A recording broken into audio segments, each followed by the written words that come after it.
2023 Ahmedabad ODI বিশ্বকাপের final ইন্ডিয়াকে ভুলে যাবে?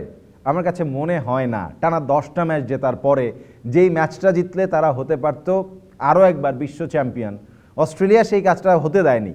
সুতরাং ইন্ডিয়ার জন্য অস্ট্রেলিয়া সবসময় ভীষণ কঠিন এক প্রতিপক্ষ। এই মুহূর্তে মাঠে খেলা চলছে অস্ট্রেলিয়া ইন্ডিয়া প্রথম সেমিফাইনাল।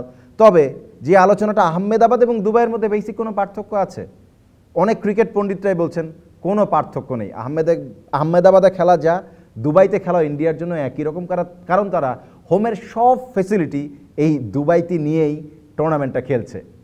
আমরা এই বিষয়ে কথা বলবো, ইন্ডিয়ার আধিপত্য নিয়ে কথা বলবো ক্রিকেট সার্কিট বদলে যাচ্ছে কিনা শুধুমাত্র ইন্ডিয়ান ডমিনেন্সের কারণে। সবাইকে স্বাগত জানাচ্ছি এনিগমা টিভির এই স্পোর্টসে। মাহাদি আপনাদের সাথে আছি, আর আমার সাথে আছেন প্রতিদিনের মতোই our very own Kaiser, sports journalist এবং cricket analyst, senior sports journalist. প্রতিদিন বলার আসলে দরকার নেই, মানে চেনা বামনের পয়তা লাগে না। আপনাকে অনেক অনেক স্বাগত কায়সার ভাই। ধন্যবাদ মাহাদি।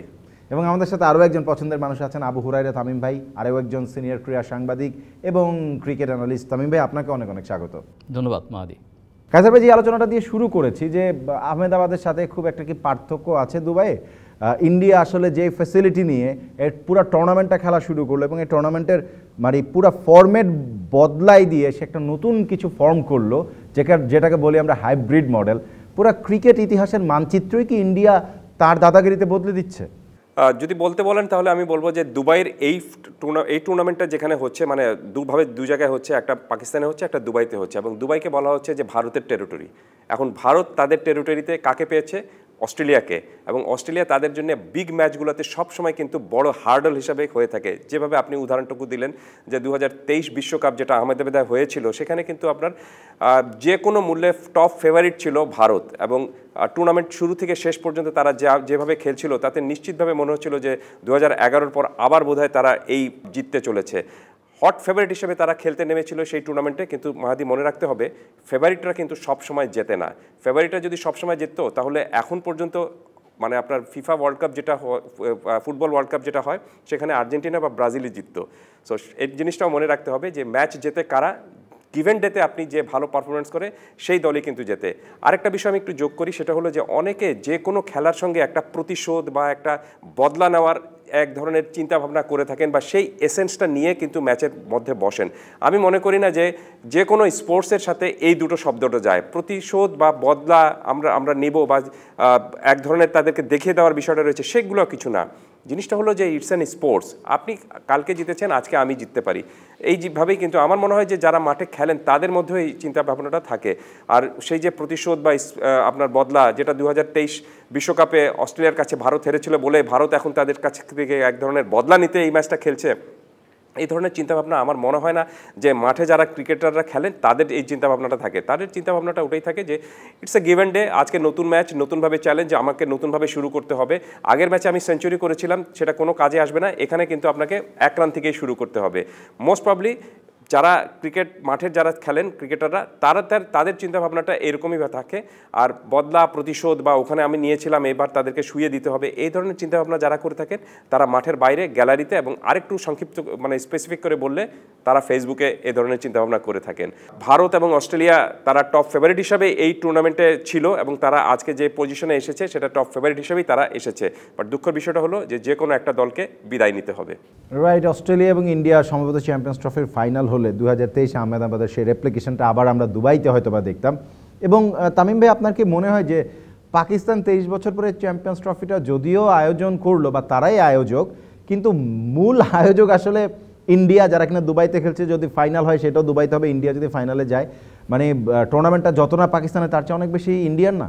অবশ্যই, এটা তো আমরা শুরু থেকে দেখতেছি। এবং সম্ভবত পাকিস্তান গ্রুপ পর্ব থেকে বাদ হয়ে আরও নিজেদের ওনারশিপ খুইয়ে ফেলেছে। এখন কিন্তু 29 বছর পরে একটা টুর্নামেন্ট তাদের এখানে হচ্ছে, বাট তারা কিন্তু এখন সেই টুর্নামেন্টের আনন্দ বা ইমেজটা নষ্ট হয়ে গেছে তাদের কাছে সেই আবেগটা আর এখন নেই, বা তাদের কাছে সেই উল্লাসটাও নেই। আপনি পুরো এই লাহোরে বা আপনার রাওয়ালপিন্ডিতে সেই ধরনের আমেজ নেই, তারা যেহেতু পাকিস্তান বাদ হয়ে গিয়েছে। এবং আরও একটা জিনিস বাদ হয়ে যাচ্ছে যে ফাইনালটাও তাদের এখানে হবে কিনা তারা সন্দেহ আছে। তারা এখন একটা জিনিসই কামনা করতেছে যে এবার সেমিফাইনালে অন্তপক্ষে অস্ট্রেলিয়া জিতুক, যাতে ফাইনালটা লাহোরে হয় এবং অস্ট্রেলিয়া খেলে অন্য কোনো দলের সাথে। তারা এখন এটাই কামনা করতেছে। আমি একটু বিষয় যোগ করি এখানে। দেখুন, আপনি টুর্নামেন্ট শুরু হওয়ার আগে এই টুর্নামেন্টকে ঘিরে ভারত এবং ভারত পাকিস্তানে যাবে না এবং এর ফলে টুর্নামেন্টটা আসলে হবেও কি না সেটাও কিন্তু কোনো ঠিক ঠিকানা ছিল না। সব কিছু মিলে এক ধরনের একটা আপনার প্রবলেমের মধ্যে পড়ে গিয়েছিল এই টুর্নামেন্টটা। এই টুর্নামেন্ট একটা অনিশ্চয়তার মধ্যে পড়ে গিয়েছিল। সেই অনিশ্চয়তাটা কাটানোর জন্যই এই ধরনের যে আপনি বললেন যে হাইব্রিড মডেল একটা বের করা হয়েছে, যে ভারত নিরপেক্ষ ভেন্যুতে খেলবে এবং ভারতের সঙ্গে যত অন্যান্য দলগুলো যারা থাকবে তারাও এখানে এসে খেলতে যাবে। ভারতকে ট্রাভেলিং জটিলতাটুকু সহ্য করতে হবে না। সব কিছু মিলে আপনি যেভাবে বলছিলেন যে দুবাইটা আসলে ভারতের জন্য হোম গ্রাউন্ড হয়ে গিয়েছে কিনা, এই ম্যাচে সেমিফাইনালে নামার আগে ভারত অধিনায়ক রোহিত শর্মাকে এই প্রশ্নটা শুনতে হয়েছিল, কিন্তু রোহিত শর্মা সেটা অস্বীকার করেছেন। তিনি বলেছেন যে না, দুবাই আমাদের জন্য হোম গ্রাউন্ড না, দুবাই এখানে অন্যান্যদের জন্য যেমন নতুন একটা ভেন্যু, আমাদের জন্য একটা নতুন ভেন্যু। হ্যাঁ, আমরা এখানে অনেকগুলো ম্যাচ একসঙ্গে খেলতে পারছি, দ্যাটস ইট, এর বাইরে কোনো কিছু না। তবে আমাকে যদি আপনি বলতে বলেন, আমি বলবো যে এই টুর্নামেন্টে নাম খেলতে যাওয়ার আগে ভারত জানতো যে তাদের সব ম্যাচ এখানে খেলতে হবে এবং এই কন্ডিশনটা কেমন হবে, উইকেট কেমন হবে, সেটা তারা বাদবাকি সবার চেয়ে ভালো হোমওয়ার্ক করতে পেরেছিল। সবার চেয়ে ভালো হোমওয়ার্ক করতে পেরেছিল বলেই তারা কিন্তু আপনি দেখবেন যে 15 জনের যে স্কোয়াড গঠন করেছে সেখানে 5 জন স্পিনার রেখেছে। অন্য কোনো দলে কিন্তু আপনি এত বেশি স্পিনার নেই। সো ভারত জানতো যে দুবাইয়ের এই উইকেট কেমন আচরণ করবে এবং এই কারণে তারা সেরকমভাবেই প্রস্তুতিটা নিয়ে গিয়েছিল। উইকেটও বানিয়েছে তারা, মানে হোস্ট নেশন যেভাবে উইকেট বানায় সেই প্রেসক্রিপশনে নিজেদের স্পিনাররা যেন এখানে সুবিধা করতে পারে। যে নিউজিল্যান্ডের সাথে যে ম্যাচটা আমরা দেখলাম এবং সেখানে দেখলাম যে 4 জন স্পিনারকে খেলিয়ে দিয়েছেন একই ম্যাচে, বরুণ চক্রবর্তীকে নিয়ে আসা হলো এবং তুরুপের তাস কিভাবে নিউজিল্যান্ডের ব্যাটিংকে পুরো তছনছ করে দিয়েছে, আমরা সেটা দেখেছি। রাইট, আপনি দেখবেন যে আপনি হয়তো বলতে পারেন যে উইকেট তারা বানিয়েছে, উইকেট আসলে আইসিসি বানায়, কিন্তু আপনি যদি আরেকটু ব্যাখ্যা যেতে বলেন তাহলে আইসিসিতে ম্যাক্সিমাম লোকজনই ভারতীয়। এক্স্যাক্টলি, এবং দুবাইয়ের পার্টিকুলার ওই গ্রাউন্ডে এত বেশি ইন্ডিয়ান ডমিনেন্স, আপনিও গিয়েছেন আমিও গিয়েছি, আমরা জানি পুরা মানে আইসিসি একাডেমিটাই ওরা চালায়। রাইট, আপনি এই সেই টুর্নামেন্টের আগে যেটি বললাম যে আপনার হোম ওয়ার্ক অনেক ইম্পর্টেন্ট একটা বিষয়, যে কোনো ম্যাচের আগে বা যে কোনো টুর্নামেন্টের আগে, সেটা ভারত খুব ভালো মতো নিতে পেরেছে, যেটা আয়োজক হিসাবে পাকিস্তানও নিতে পারেনি। তারা আয়োজক, কিন্তু তাদেরকে এসে খেলতে হয়েছে দুবাইয়ের মাটিতে এবং দুবাইতে তারা ইন্ডিয়ার বিরুদ্ধে সেই ম্যাচটা হেরেছে। সব কিছু মিলে ট্রাভেল ঝক্কিটা অন্যান্যদেরকে যেভাবে সহ্য করতে হচ্ছে ভারতকে সেভাবে সহ্য করতে হয়নি। একটা সুনির্দিষ্ট ভেন্যুতে তারা রয়েছে, একটা ওয়েদারের সঙ্গে তারা অ্যাকোমোস্টেড হয়ে গিয়েছে। সব কিছু মিলে একটা বাড়তি সুবিধাটা অবশ্যই তারা পাচ্ছে, যেটা শুধুমাত্র আমরা না বা অন্যান্যরা না, আপনি অনেক ক্রিকেট বিশ্লেষকরা পর্যন্ত, সাবেক ক্রিকেটাররা পর্যন্ত এই অভিযোগটুকু করেছেন। সো এখন দেখার বিষয় হলো যে এই ধরনের চিন্তাভাবনায় বা এই যে হাইব্রিড মডেলের একটা চিন্তাভাবনায় টুর্নামেন্টটা নেক্সট কোনো সময় আর হবে কিনা, সেটা কিন্তু অনেক বড় ধরনের একটা প্রশ্ন তুলে দিয়েছে ভারতের এবারের এই টুর্নামেন্টে। ভারত যেসব সুবিধাটুকু পাচ্ছে সেই সুবিধার জন্য, কারণ একটা টুর্নামেন্ট যখন আপনি খেলতে নামবেন সেখানে 8 দলের একটা টুর্নামেন্টে সবার জন্য কিন্তু সমান একটা সুবিধাটুকু থাকবে। আপনি বাড়তি সুবিধাটুকু পাবেন আর বাদবাকিরা সেই বাড়তি সুবিধা পাবে না, তাহলে হয় না যে বলে যে আপনি আসলে নিরপেক্ষ নন। সো এই জিনিসটাই এই টুর্নামেন্টটা এক ধরনের একটা বাজে একটা ইসের মধ্যে পড়ে গিয়েছে, একটা চিন্তাভাবনার মধ্যে পড়ে গিয়েছে। আমি আশা করব যে নেক্সট টাইমে এই ধরনের সমস্যা যেন না হয়। আর যেভাবে আপনি বলছিলেন যে ভারত জানতো যে এখানে স্পিনাররা ডমিনেট করবে, দেখুন নিউজিল্যান্ডের বিরুদ্ধে যে ম্যাচে সেখানে তারা 4 জন স্পিনার নিয়ে খেলিয়েছে। আধুনিক ক্রিকেটে, আধুনিক বলাটা ঠিক হবে না, বলা উচিত যে সমসাময়িক ক্রিকেটে আপনি একটা একাদশে একটা ওয়ানডে ম্যাচে 4 জন স্পিনার কিন্তু সবসময় খেলেন না। হ্যাঁ, 4 জন পেসার খেলেন, কিন্তু 4 জন স্পিনার কিন্তু কখনোই সেরকমভাবে আমরা দেখতে পাই না। কিন্তু এই ম্যাচে তারা সেটা খেলেছে এবং তারা সফল হয়েছে। আপনি দেখবেন যে এখানে তারা 9টি উইকেট, নিউজিল্যান্ডের যে 10টি উইকেট পড়েছে তার মধ্যে 9টি উইকেট পেয়েছে স্পিনাররা। 37.50 ওভারের মধ্যে 37.3 ওভার বল করেছেন 4 স্পিনার, 166 রান দিয়ে 9টি উইকেট নিয়েছেন। নিশ্চিতভাবে ভারত কিন্তু এই জিনিসটা জানতো যে এখানে স্পিনারদের ট্র্যাক এটা, সো এই কারণে তারা সেভাবে হোমওয়ার্ক করে এসেছিল। এই ম্যাচের জন্য তারা সেই প্রস্তুতি নিয়েছে। আমি মোটেও অবাক হব না যদি তারা এই সেমিফাইনাল এবং সেমিফাইনালে জেতার পর যদি ফাইনালে ওঠে এই একই ফর্মুলার দিকে তারা যায়। কারণটা হলো যে উইকেট অনেক ইম্পর্টেন্ট একটা ইস্যু, কন্ডিশন অনেক ইম্পর্টেন্ট একটা ইস্যু এবং সেভাবেই দল সাজায়। সো সব কিছু মিলে আমার কাছে মনে হচ্ছে যে অন্যান্য দলের তুলনায় ভারত এই টুর্নামেন্টে আয়োজক না হয়েও আয়োজকের ভূমিকা রয়েছে। আপনার সুবিধাটুকু তারা পাচ্ছে, কোনো সন্দেহ নেই। বাদবাকি সব দলের তুলনায় they get more advantage. Right, Tamim ভাই, যদি ইন্ডিয়া এই টুর্নামেন্টে ফাইনাল খেলতে না পারে, ব্যক্তিগতভাবে কি আপনি খুশি হবেন? কারণ এত ফ্যাসিলিটি নেওয়ার পরে সেই দলের প্রতি আর মায়া থাকে? আমি আসলে ব্যক্তিগতভাবে খুব খুশি হব যে আসলে যে আইসিসি যদি একটা টিমকে এত বেশি ফ্যাসিলিটি দেয়, সেটা আমি ব্যক্তিগতভাবে আসলে মানতে চাই না বা আমি পছন্দও করি না ব্যক্তিগতভাবে। এটা আসলে দেখবেন যে অন্যান্য টিমগুলো, অস্ট্রেলিয়া, নিউজিল্যান্ড, আপনার ইভেন সাউথ আফ্রিকা, প্রত্যেকটা টিমই কিন্তু 4টা ভেন্যুর মধ্যে 3টা ভেন্যুতেই খেলে ফেলেছে। একমাত্র ভারতই তারা একমাত্র সেই উইকেটে খেলতেছে, দুবাইতে খেলতেছে, তারা কোথাও যাচ্ছে না, তাদের উইকেটটা ভালোভাবে পরিচিত হয়ে গেছে। যদিও সেটা তারা অস্বীকার করতেছে যে না, সে সুবিধাটা তারা পাচ্ছে না। একটাতে হয় তারা কয়েকটা ম্যাচ খেলতে, কয়েকটা ম্যাচ খেলা কিন্তু বিরাট ব্যাপার। একটা টুর্নামেন্টে কয়েকটা ম্যাচই হয়, খুব বেশি হয় না কিন্তু। তো এটাও মাথায় রাখতে হবে যে তারা টোটাল কন্ডিশনটাকে কাজে লাগিয়ে তারা জিততেছে, এবং শুধু কন্ডিশনটাকে কাজে লাগাচ্ছে তাই কিন্তু না, তাদের কিন্তু ব্যাটিং বলিং তারাও কিন্তু এখন বর্তমানে দুর্দান্ত ফর্মেও রয়েছে। আপনি দেখেন যে একজন না খেললে আরেকজন খেলছে, আরেকজন না খেলে আরেকজন খেলতেছে, কেউ না কেউ পারফর্ম করতেছেই। তো এই জিনিসগুলোও খেয়াল করতে হবে। শুধু আপনি উইকেট দিয়ে যে পার পেয়ে যাবেন সেটা কিন্তু হবে না, আপনাকে ভালো খেলতেও হবে।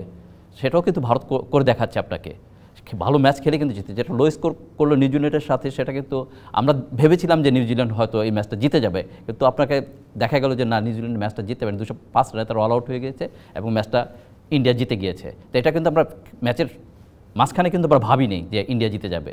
তো সেখানে কিন্তু পারফর্ম করে জিতেছে, যদিও স্পিনারে জিতিয়েছে ম্যাচটা, কিন্তু আপনাকে বাকি খেলোয়াড়রা কিন্তু খেলেছে। বাকি খেলোয়াড়রা যদি সেভাবে না এফোর্ট দিতে পারতো, তাহলে দলটা জিততে পারতো না। এক্স্যাক্টলি। কায়সার ভাই, যে আলোচনাটা এই মুহূর্তে সবচেয়ে বেশি তুঙ্গে, যে হোস্ট পাকিস্তান ইন্ডিয়া কন্ট্রোভার্সি তো চ্যাম্পিয়ন্স ট্রফি শুরুর আগেই ছিল। এর আগে এশিয়া কাপকে আমরা দেখেছি হাইব্রিড মডেলে, অলরেডি একটা মডেল এসএসসি ইন্ট্রোডিউস করিয়ে দিয়েছিল। পাকিস্তান দলটা গ্রুপ পর্ব থেকে বাদ পড়ে গেল। অনেকেই মনে করছিল ডিফেন্ডিং চ্যাম্পিয়ন তারা ছিল চ্যাম্পিয়ন্স ট্রফির, এবং 2017-তে ইন্ডিয়াকে হারিয়েই তারা চ্যাম্পিয়ন হয়েছিল। সেই দলটা গ্রুপ পর্ব থেকে বাদ পড়ে যাওয়া, তাদের এক ধরনের রিফরমেশনের আলোচনা হচ্ছে, এবং সামাজিক যোগাযোগ মাধ্যম থেকে শুরু করে তাদের কিছু শীর্ষস্থানীয় সংবাদ মাধ্যম সেই খবর দিয়েছে যে খোল নলছাপ বদলে যাচ্ছে, রেজওয়ানকে ক্যাপ্টেনের পদ থেকে সরিয়ে দেওয়া হচ্ছে এবং দলেও ব্যাপক পরিবর্তন আনা হচ্ছে। 3-4 জন প্লেয়ার, রেগুলার প্লেয়ার ছাড়া বাকি একদম একটা নতুন সেটআপ আসছে। আপনার কাছে কি মনে হয়? দেখুন, আপনি যদি যখন ধারাবাহিকভাবে ব্যর্থ হবেন, তখন সেই ব্যর্থতা কাটিয়ে ওঠার একটাই উপায়, সেটা হলো যে পুরো দলে একটা চেঞ্জ করাটা। এবং এই চেঞ্জটা পাকিস্তান যে করতে যাচ্ছে, সেটাতে আমি মোটেও কিন্তু অবাক হইনি। এক অর্থে যদি আপনি ধরেন যে বাংলাদেশ এবং পাকিস্তানের সমস্যাটা কিন্তু ক্রিকেট দলের, ওয়ানডে ক্রিকেট দলের সমস্যাটা কিন্তু একই রকম। আপনি পাকিস্তান দলে অনেক ক্রিকেটার রয়েছেন যারা অনেক অভিজ্ঞ, অনেক লম্বা সময় ধরে খেলছেন, ওয়ার্ল্ড কাপ খেলেছেন বেশ কয়েকটি, কিন্তু তারপরেও তারা এখন পারফর্ম ঠিক মতো করতে পারছেন না। একই সমস্যা কিন্তু বাংলাদেশ দলেও রয়েছে। প্লাস আপনি সবসময় অভিজ্ঞতাটা কোনটা কাজে লাগে, অভিজ্ঞতা কাজে লাগে যদি আপনি মাঠে পারফর্ম করতে পারেন। শুধুমাত্র আপনার বয়স হয়ে গিয়েছে, আপনি অনেক ম্যাচ খেলে ফেলেছেন, এই অভিজ্ঞতা দিয়ে আপনি কোনো ক্রিকেট ম্যাচ জেতাতে পারবেন না যতক্ষণ না পর্যন্ত সেই অভিজ্ঞতাটা সঠিকভাবে আপনি কাজে লাগিয়ে মাঠের ক্রিকেটে জিততে পারেন। যে কাজটুকু করছেন কিন্তু আপনি অন্যান্য দলগুলোর মধ্যে যদি আপনি চিন্তা করেন, আপনি দেখুন কেন উইলিয়ামসন বয়স হয়ে গিয়েছে, লম্বা সময় ধরে তিনি খেলেছেন, তিনি ক্যাপ্টেন ছিলেন, এখন সাবেক ক্যাপ্টেন হিসেবে দলে খেলছেন, সব ফরম্যাটেও খেলেন না, কিন্তু তারপরও ক্রুশিয়াল ম্যাচে তিনি ভালো পারফর্ম করে দেন। যে ম্যাচে ভারতের কাছে হেরেছিল নিউজিল্যান্ড, সেখানে তিনি একাই 81 রান করেছেন, এবং এই উইকেটে স্পিনারদের কীভাবে খেলতে হয় সেটা তিনি করে দেখিয়েছেন। This is call experience. কিন্তু আপনি সেটা না যে আমার অনেক ম্যাচ আমি খেলেছি, বয়স হয়ে গিয়েছে এই কারণে আমি বোধহয় এক্সপিরিয়েন্স। বয়স তো অনেকেরই হয়, বয়সের সাথে এক্সপিরিয়েন্সের কোনো আপনার কাউন্ট আনা উচিত না। কাউন্ট করা উচিত একটা জিনিস, পারফরমেন্স, এবং সেই পারফরমেন্সটা ভারতের পাকিস্তানের এক্সপিরিয়েন্স ক্রিকেটাররাও করতে পারেননি, ঠিক একই রকমভাবে বাংলাদেশের ক্রিকেটাররাও এক্সপিরিয়েন্স করতে পারেননি। দেখেই তারা দুটো দলই আপনার এই টুর্নামেন্টের ফার্স্ট রাউন্ড থেকে বিদায় নিয়েছে। সো আপনি যে প্রশ্নটা তুললেন সেই প্রশ্নের সাথে আমি পুরোপুরি একমত। যদি আপনি চেঞ্জ না করেন, নতুন ব্লাড ইনজেক্ট না করেন, তাহলে আপনি সামনের দিনে সাফল্য পাবেন না। আর যদি সেই অভিজ্ঞ না বলে আমি যদি বলি যে বর্ষিয়ান ক্রিকেটারদেরকে নিয়ে আপনি আরও সামনে বাড়তে চান, তাহলে এরকম ব্যর্থতা আপনি হবে। আমি আমার যুক্তির পিছনে ছোট্ট একটা উদাহরণ দিতে চাই। সেটি হলো যে আপনি যখন ইয়াং কোনো ক্রিকেটারকে দলে অন্তর্ভুক্ত করবেন, সেই ক্রিকেটার যদি আপনার পরের টুর্নামেন্টে বা পরের দুটো টুর্নামেন্টে টানা যদি ব্যর্থ হয়, তারপর আমি মনে করি যে তার উপর আপনার বিনিয়োগটা করা উচিত। কেন? কারণ তিনি আপনাকে পরের 10 বছর সার্ভিসটুকু দিতে পারবেন। কিন্তু কোনো একজন অভিজ্ঞ ক্রিকেটারকে শুধুমাত্র অভিজ্ঞতার দোহাই দিয়ে আপনি যদি কোনো টুর্নামেন্টে খেলান, তিনি যদি টানা সেই টুর্নামেন্টে সেরকম দুটো টুর্নামেন্টে টানা ব্যর্থ হন, কোনো কাজে লাগবে না। তখন প্রবলেমটা হবে যে আপনি তার রিপ্লেসমেন্ট খোঁজাটা আপনার জন্য একটা বড় সমস্যায় পড়ে যাবে। সো দল যখন ধারাবাহিকভাবে ব্যর্থ হয়, তখন সেখানে আপনি বেশি চিন্তাভাবনা করার কোনো কারণ নেই। আপনাকে একদম সহজভাবে বলতে হয় যে হোলসেল একটা চেঞ্জ অবশ্যই করতে হবে, যে কাজটুকু করতে যাচ্ছে খুব সম্ভবত পাকিস্তান। রাইট। পাকিস্তান পরিবর্তনের দিকে হাঁটছে, সেটা তাদের গণমাধ্যমগুলোতে নিউজ এসছে, সামাজিক যোগাযোগ মাধ্যমে তো আমি নতুন দলই দেখে ফেলেছি।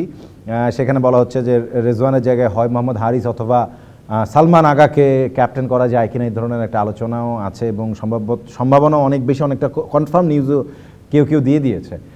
বাংলাদেশ দলে এরকম কোনো পরিবর্তনের ব্যাপারটা তামিম ভাই আপনি চিন্তা করেন কিনা, যে এখন হাই টাইম একটা মানে পার্টিকুলার ইউনিট বানানো যারা আগামী 4 বছরের জন্য বাংলাদেশ দলকে একই জায়গায় একই রকমভাবে সার্ভিস দিতে থাকবে? আসলে মাহাদি, আমি চিন্তা করি কিনা সেটা আসলে কোনো লাভ নেই। আমি চিন্তা করলেই কি না করলেই কি, যাদের চিন্তা করা দরকার বোর্ড, তাদের চিন্তা করা দরকার আছে। এখানে আমি আপনাকে একটু উদাহরণ দিই।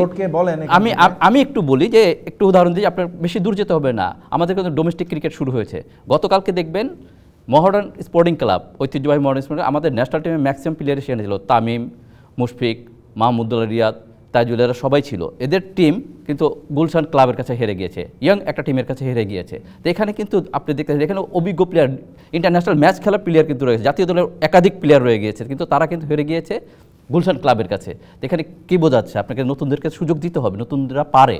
তো এই জিনিসটা এখানে প্রমাণিত হয়েছে। তো আপনি যদি সুযোগ না দেন তাহলে তো তারা পারবে না। তো হোলসেল চেঞ্জ যেটা কায়সার বলতেছে, আমিও তার সাথে সম্পূর্ণ একমত। অবশ্যই চেঞ্জ করার সময় এসেছে। কায়সার ভাই, কি ধরনের চেঞ্জ আসলে, কাদেরকে চেঞ্জ করতে চান, কেন চেঞ্জ করতে চান? চেঞ্জ হলে মানে পরবর্তী আমাদের প্ল্যানিংটা কি হতে পারে? এটা তো টিম অপারেশনস এবং সিলেক্টরদের প্রশ্নটা করলে তারা একটু ভালোভাবে জবাব দিতে পারবেন। আমি যদি দেয়া হয় একজন মানে আমি আমার সাংবাদিকতা নিয়েই যথেষ্ট মানে এখন পর্যন্ত খুব ভালো, সুখী এবং সন্তুষ্ট রয়েছি। আমার সেই সিলেক্টর, একজন সাংবাদিক ডেফিনেটলি এই ব্যাপারে মন্তব্য করতে পারেন। তিনি তার ভালো মন্দ বা তিনি কিভাবে চান সেটাও তিনি বলতে পারেন বলেই তিনি সাংবাদিক। না, সেটা আমরা আমাদের লেখালেখির মাধ্যমে অনেক জানিয়ে থাকি, বা এই যে কথা বলার মাধ্যমে অনেকে বলে থাকি। সেটি হলো যে যেটি আপনি চোখ বন্ধ করে যদি মনে করেন যে আপনি কোনো কিছু দেখছেন না, তখন আপনি কিন্তু আর কোনো কিছু দেখতে পাবেন না। সো এই ব্যর্থতা থেকে আপনাকে বেরিয়ে আসতে হলে, যেটা আমি সবসময় বলি, সেটা আপনাকে নতুন ব্লাড ইনজেক্ট করতে হবে। এবং সেটা আপনাকে অনেক সময় রিস্ক নিতে চান না নির্বাচকরা বা আপনার ক্রিকেট বোর্ড কর্মকর্তারা। কারণটা হলো যে নতুন যাদেরকে নিয়ে আসবেন তারা যদি আরও নতুন করে ব্যর্থ হন, তখন তো তাদের উপর পুরো দায়িত্বটা চলে আসবে। আমার কথাটা হলো যে নতুন যারা আসবেন তারা যদি ব্যর্থ হন, তারপরও আপনি তাদের উপরে, আমি মনে করি যে ভরসাটুকু রাখা উচিত। কারণ তারা আপনাকে সামনের সময়টুকু এগিয়ে নিয়ে যাবেন, বা সামনের সময়টুকুতে তারাই আপনাকে ফলটুকু দিবেন। এটি গেল একটি দিক। আরেকটি দিক হলো, একটা দলে যখন আপনি দেখবেন যে পুরো দলটাই ব্যর্থ হচ্ছে, তখন এখানে আপনার পুরো খোল লাঞ্চে বদলে দেওয়া উচিত। আর বাংলাদেশ যেহেতু 3 ফরম্যাটে ক্রিকেট খেলে, এখানে আপনাকে কিন্তু সেইভাবেই ক্রিকেটারদেরকে সেট করতে হবে যে টেস্ট ক্রিকেটের জন্য আমার কোন প্লেয়ার লাগবে, ওয়ানডেতে কে লাগবে, টি-20তে কে লাগবে। ওয়ানডেতে আপনার এক ধরনের যে ধরনের খেলা, ঠিক একই রকমভাবে আপনি বলবেন যে টি-20 এবং ওয়ানডে দুটোই আপনি সাদা বলে খেলা হয়, কিন্তু খেলার ফরম্যাটের কারণে এবং কিছু আসপেক্টের কারণে কিন্তু আপনার সেখানে একটু বুদ্ধিমত্তার প্রয়োজন রয়েছে, একটু আপনার ইয়াং ব্লাডের দরকার রয়েছে। আপনি দেখবেন যে টি-20তে সাধারণত আমরা দেখি যে তরুণ ক্রিকেটাররা একটু ভালো পারফরমেন্স করে থাকেন। তাই বলে যে আপনি অভিজ্ঞ ক্রিকেটারদের জায়গা এটা না, তাও না। আমি অবশ্যই যে জিনিসটা সবার আগে যোগ করতে চাই সেটি হলো যে পারফরমেন্স। আপনি পারফরমেন্সটা কোথায় দেখবেন? লোকাল ক্রিকেটে তিনি ভালো পারফরমেন্স করেছেন কিনা, বা ইন্টারন্যাশনাল ক্রিকেটে তার ধারাবাহিক পারফরমেন্সটা রয়েছে কিনা, এই জিনিসগুলি কিন্তু আপনার যোগ করতে হবে। তার চেয়েও বড় বিষয়টা হলো যে আপনার টি-20 ওয়ার্ল্ড কাপ পরে কয় বছর পরে রয়েছে, বা ওয়ানডে বিশ্বকাপ আপনার কয় বছর পরে রয়েছে, সেই যে 4 বছর বা 2 বছর পরের যে বিষয়টা, সেটাকে ঠিক করে আপনি সেটার জন্য একটা টিম গঠন করবেন। এত লম্বা সময় যদি আপনি করতে পারেন, তাহলে দেখবেন আপনি সাফল্যটুকু পাবেন। কিন্তু দুঃখের বিষয়টা হলো যে এটা শুধুমাত্র আজকে না, আপনি অনেকে, তামিম ভাইও অনেক জায়গায় বলেছি এবং লিখেছিও যে আপনি দীর্ঘমেয়াদী একটা পরিকল্পনা প্রয়োজন যখন আপনি কোনো টুর্নামেন্টকে টার্গেট করবেন। কিন্তু আমাদের এখানে আপনি টুর্নামেন্টের জার্সি তৈরি করা হয় 1 মাস আগে এবং প্রস্তুতিটা নেওয়া হয় 2 মাস আগে। ভাই, আমাদের জার্সির কোয়ালিটিও, মানে আপনি যদি ইন্ডিয়ান জার্সি বা পাকিস্তানি জার্সি এই চ্যাম্পিয়ন্স ট্রফিতে দেখেন, তাদের মানে কোয়ালিটি এত ভালো, এত সুন্দর। যেমন ইন্ডিয়ান জার্সি বানায় অ্যাডিডাস, পাকিস্তানের জার্সিও যারা বানিয়েছে খুবই চমৎকার। আমাদের জার্সি সবসময় এরকম কেন হয়? মানে আমাদের জার্সি নিয়ে অনেক দুঃখের কথা শুনি যে একটা জার্সির পেছনে যে পরিমাণ টাকা খরচ করা হয়, ইন্টারন্যাশনাল মানে গেলে সেটা আসলে কোনোভাবেই ধোপেই টেকে না। আমাদের জার্সি পারফরমেন্সের মতোই খারাপ, মাঠের পারফরমেন্স যেমন তেমনই খারাপ। আর সবচেয়ে বড় বিষয় হলো যে আপনি যদি মাঠের পারফরমেন্স করেন, তাহলে এই জার্সি আপনাকে দেখবেন যে চকচক করবে। আর যতই চকচক করা জার্সি নিয়ে আপনি খেলুন না কেন, আপনার যদি মাঠে পারফরমেন্স না থাকে, তখন সেটা কোনো কাজে আসে না। So performance is the ultimate goal, সেদিকেই যেতে হবে ক্রিকেটারদেরকে। শুধু ক্রিকেটার কেন, আমি মনে করি যে কোনো খেলা, যে কোনো ক্ষেত্রে কিন্তু আপনার সেটাকে হাইয়েস্ট প্রায়োরিটি আপনাকে দিতে হবে। বাট মনে রাখতে হবে যে আপনি প্রত্যেক দিন জিতবেন না। আপনি আবার সেই সঙ্গে মনে রাখতে হবে যে আপনি প্রত্যেক দিন হারবেনও না। আপনি মাঝে মাঝে হারবেন এবং ম্যাক্সিমাম সময় জিতবেন। এই চিন্তাটুকু যদি এইভাবে যদি আপনি নিজের দলটাকে গড়ে উঠতে পারেন, তাহলে আপনি কিন্তু মর্যাদাশীল একটা দল হিসেবে পরিণত হবেন। তাহলে টুর্নামেন্টে খেলতে যাওয়ার আগে কেউ বলবে না যে আরে এটা তো জিততে আসে না, তারা তো শুধুমাত্র পার্টিসিপেটরি দল। শুধুমাত্র অংশগ্রহণকারী দল হিসাবে থাকার যে একটা ট্যাগলাইন বাংলাদেশ দলের গায়ে লেগে গিয়েছে, ক্রিকেট দলের গায়ে, এখান থেকে বেরিয়ে আসতে হলে আপনাকে সবার আগে যে জিনিসটা করতে হবে, মর্যাদা নিয়ে পারফরমেন্স করতে হবে, তাহলে আপনি মর্যাদাটা ফেরত পাবেন, নাহলে যে মর্যাদা হারাচ্ছেন সেটা আরও হারাবেন। তামিম ভাই, চেঞ্জের কথাটা তো কায়সার ভাই বলল, আপনার কাছ থেকে আরও স্পেসিফিক জানতে চাই যে একদম কোচিং স্টাফ থেকে শুরু করে দলের ভেতরে কি কি পরিবর্তন আপনি চিন্তা করেন যে এই পরিবর্তনগুলো হলে বাংলাদেশের ক্রিকেট অন্ততপক্ষে যেই কায়সার ভাইয়ের কথা অনুযায়ী মর্যাদার জায়গাটা আবার ফেরত পাবে, বা মর্যাদা মাঠে খেললেই আসলে দলের প্রতি মর্যাদাটা মাঠে ভালো খেললে আসবে। মাহমুদ আল্লাহ রিয়াদ এবং মুশফিকুর রহিমের সাথে তারা আলোচনা করবে যে তারা আরও খেলতে চায় কি না, তেমন এই বিষয়টা আপনি শুনতে যাচ্ছেন। কিন্তু আরেকটা বিষয় পাশাপাশি আপনাকে একটু জানিয়ে দিই যে চ্যাম্পিয়ন্স ট্রফি খেলে আসার পরে কিন্তু তারা এই বোর্ড মিটিংয়ে বসেছে এবং খেলোয়াড়দের পারিশ্রমিক তারা বৃদ্ধি করতেছে। এতে আমি বিন্দুমাত্র আশ্চর্য হইনি, পারিশ্রমিক বৃদ্ধি করতেই পারে, বাট তারা সেখানে আলোচনা করলো না যে তারা যে বাজে খেলে আসলো তার জবাব দিতে তারা চাচ্ছে না। এই জিনিসটা আমার কাছে অবাক লাগছে। এত বড় একটা টুর্নামেন্ট তারা ফেল করে আসলো, তারা কেন মানে এটা জবাব দিতে তাদেরকে খেলোয়াড়দেরকে আসলে ফেল করেছে, মানে গোটা ইউনিটিকে আমি জবাব দিতে বোর্ড, আমি তো মনে করি যে বোর্ডও ফেল করেছে। তারা নিজেরাই আলোচনা, কারণ তার বোর্ডে তো আর কেউ জিজ্ঞেস করবে না, তারা নিজেরাই আলোচনা করবে। ফেল করে একসাথে ফেল করলে দুজনেই তো ফেল টু, তাহলে আমরা কেন আর এটা নিয়ে আলোচনা করব না? তাহলে তো আর আপনি এগোতে পারবেন না যদি আলোচনা না করেন, নিজেদের মধ্যেই কথা বলেন, নিজেদের মধ্যে কথা বলে আপনি একটা জবাব দিতে জায়গা নিশ্চিত করেন, সেখানে করে আপনার জনগণের সামনে 18 কোটি জনগণ কিন্তু ব্যথিত। এই ব্যথাটাকে যদি আপনি একটু মলম দেওয়ার কথা চিন্তা করেন, অন্ততপক্ষে আপনাকে সরিও অন্ততপক্ষে বলা উচিত আমি মনে করি। অধিনায়কের ব্যক্তিগতভাবে হলে আমি মনে করি যে সরি বলা উচিত। না, আমি মনে করি যে এখানে আপনার টিম ম্যানেজমেন্টের একটা ভূমিকা অবশ্যই রয়েছে। আপনার ম্যানেজারের একটা রিপোর্ট থাকে, আপনি কোচের রিপোর্ট থাকে, আপনি ক্যাপ্টেনের রিপোর্ট থাকে। একটা টুর্নামেন্টে তারা খেলে এসেছেন, কোথায় সমস্যা দেখেছেন, কেন তারা ব্যর্থ হয়েছেন, নিশ্চয়ই তারা এই জিনিসগুলি ক্রিকেট বোর্ডকে জানাবেন। এখন ক্রিকেট বোর্ড সেটা নিয়ে বসে তারপরে আপনি কাটাকুটি করে কার ব্যর্থতা ছিল সেটা দেখে হয়তো তারা একটা সিদ্ধান্ত নেবেন। মাত্র এসেছে দল দু দিন আগে, এখনই আমার মনে হয় যে সেইভাবে রিপোর্টটা জমাও হয়নি। বাট এটা কিন্তু নতুন কোনো বিষয় নয়, আমরা প্রায় দেখে থাকি যে এরকমভাবে রিপোর্ট জমা হবে, এরকম বলা হয়ে থাকে, কিন্তু সেই রিপোর্টে কি ছিল সেটা কিন্তু আমরা জানি না। এবং 2023 বিশ্বকাপের ব্যর্থতার পরে অনেক রিপোর্ট হয়েছে, মানে একদম তদন্ত কমিটি হয়েছিল, সবকিছু মিলিয়ে দিন শেষে চ্যাম্পিয়ন্স ট্রফিতে যেই লাউ সেই কদুই হয়েছে। মায়াদ্বীপে এই সমস্ত রিপোর্ট হয়, কিন্তু তার ফলাফল কিন্তু আজ পর্যন্ত আর বের হয় না। রাইট, সেই ফলাফল আসলে আমরা যেন পাই সেই প্রত্যাশা করি। আবু হুরাইরা তামিম ভাই অনেক অনেক ধন্যবাদ, কায়সার ভাই আপনাকে অনেক অনেক ধন্যবাদ। ব্যর্থতার বৃত্ত অন্ততপক্ষে ভাঙুক, কোনো একটা বড় আইসিসি টুর্নামেন্টের ফাইনাল আমরাও খেলি, একটা ট্রফি আমাদের ঘরে আসুক। হ্যাঁ, আন্ডার-19 দলটা 2020 সালে একটা বিশ্বকাপ জিতে বাংলাদেশে নিয়ে এসেছিল, বড়রা সেই কাজটা পারে নাই। সেই আন্ডার-19 টিমের প্লেয়াররাই এখন বড় দলে খেলছে। একটা ট্রফি বাংলাদেশ, গোটা দেশ আসলে ডিজার্ভ করে। সেই ট্রফিটা কবে নিয়ে আসবে বাংলাদেশের ক্রিকেটাররা, সেই প্রত্যাশায় থেকে আমরা শেষ করছি এনিগমা টিভির স্পোর্টস। আপনারা ভালো থাকুন, সুস্থ থাকুন এবং অবশ্যই এনিগমা টিভির সাথে থাকুন। আল্লাহ হাফেজ।